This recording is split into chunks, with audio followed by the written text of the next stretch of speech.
Թալանչի են ասում նախկիններին, ձեր տպավորությամբ հիմա ովքեր են իրական թալանչիները։ Այդ ասողները, որ այդքան ասում են, ասենք, ինչներն են այդ թալանը։ Ասենք պետության համար չաշխատող մարդը, հարկ չվճարած մարդը խոսում է թալանից։ Ես մարդ գիտեմ, որ թալանի ժամանակ անգամ խորհրդային միության տարիներին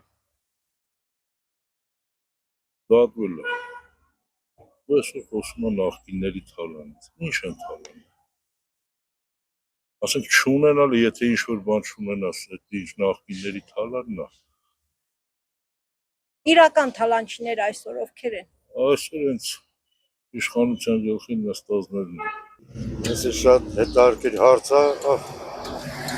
Դե նա ամեն օր թանգանում է, էլի թալանչինով է, պարշի։ Ամեն օր ես նորից էլի թանգանում։ Ինչ կասեմ մտածել, ժողովրդի գլխին էլի ես ճիշտը սխալը։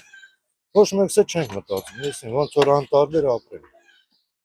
Կարգին ղեկավար է պետք, որ ասի այսպես է, բայց մեզի բան չեն ասում։ Միակողմանի անում են իրար ընտրությունները կատարում են, ամեն ինչ միակողմանի ժողովրդին ով է հաշվի առնում չէ։ Դե գնալ են Սիմոնյանին ասա 250,000 եվրոյով դու մեքենա որտից վերցիր։ Քու արտգործնախարարին գնաս ախր դու պապիրոսը գնիր քեզ բանով միսիայով չէին տալիս։ Նույնիսկ ոնց է քեզ Երևակայում։ Քաղաքապետ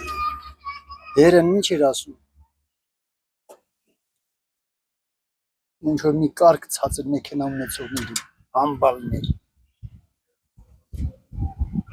Սա ինչից է։ Չտեսած պատից կախ, տեսան ճակատից կախ։ Եվ սա է հանգամանքը, որ են չտեսը, որ մի քիչ ձեռք է բերում, արդեն ինքը ասու հետ դուր է բերում։ Քպեականները։ Ինչու։ Ինչու։ Ամեն ինչին խոչընդոտ են հանդիսանում։ Մեր ապրանքը, որ Ռուսաստանները տալ, իրանք են արհեստական խոչընդոտ ստեղծել։ Ժողովրդին լցած գուլիկ գիտեք, չէ՞ ինչ է։